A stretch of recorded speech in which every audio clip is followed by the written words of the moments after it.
Okay, now we start talking about how to use vectors in physics. As a reminder, let's just draw C, which is the sum of A and B. Take a second to do it, then we'll go over it together. Remember that the way that we add vectors is that we say that we move one vector, if they're not tip to tail, and these are not, then we move one vector until it is. So I'm going to move B until it's parallel to itself, but at the tip of A. And the way I'm going to do that is, let's see,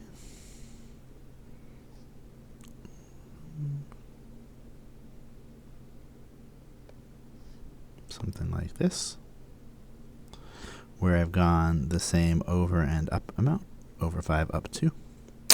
And so now I can say that by definition, the sum of the vectors is by definition starts at the same place and ends the same place, because now we're doing this sum. And we no longer use the first one, which is fine. So we end up with something like that. Our final process looks a little bit like this. Vectors are independent of coordinate systems. That ends up being a really important feature of physics, that all our equations should be independent of the system in which we specify them. That puts a lot of constraints on how the universe can function, and we think those constraints are actually true. But the level of abstraction can be tough. It's hard to think of in terms of just vectors and sort of floating out in space on their own. So we often find it convenient to work in a specific coordinate system, although that change remains always with us, and we should always choose a convenient one.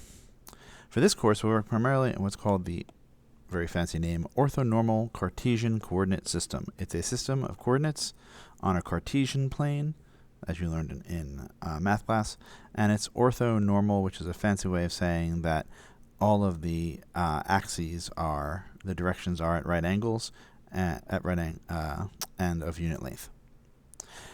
The orthonormal Cartesian coordinate system is defined by two axes, x and y, that are at right angles to each other. Again, that's what orthonormal means. Of course, it's important to specify which is the positive direction on each axis. Where the axes cross is called the origin, exactly what you remember the origin being. It's the point from which all the positions are measured. We'll occasionally work in 3 dimensions, and when we do, we'll use x, y, and z. We just extend the alphabet. And luckily, there are no 4 spatial dimensions, so we don't have to worry about what comes after z. Here's the important bit. Once we've defined the directions, for any vector, we can always find 2 vectors, each parallel to an axis, that add up to give us the given vector. All right, so looking over here, if we take a x vector and add a y vector, we get this. We can always find 2 vectors, ax and ay, that this is true. A little bit of a caveat: if my actual vector lies along an axis, then the second vector would be 0.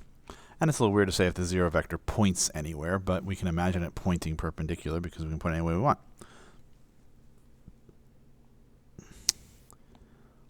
These new vectors we have are called component vectors, and they make up the original vector. We can be said to have decomposed the original vector into its component vectors. Notice that once we've defined the axes, then there's only one pair of vectors that work. Prior to that, there are many pairs. In other words, we can decompose along any set of axes, which is what we were saying earlier, complete choice. But once we've picked a set of axes, then we are constrained, and there are just 2. Not surprisingly, the y component vector is the one parallel to the y-axis because it points in the y direction, and the x component vector is the one parallel to the x-axis because it points in the x direction. So here we're asked to draw the component vectors of the indicated vector. So take a second to visualize that. And then it's actually pretty easy. We just go over until we're under the arrowhead, and then up. Notice that we've done this a little differently than was done on the previous screen, where we would have maybe said over and then up this way. But we know that it's okay either way because a vector is defined only by its direction and size and not by where you start it. So either the green or the red arrow is the y vector, the y component vector. Some more practice. Take this arrow and draw its component vectors.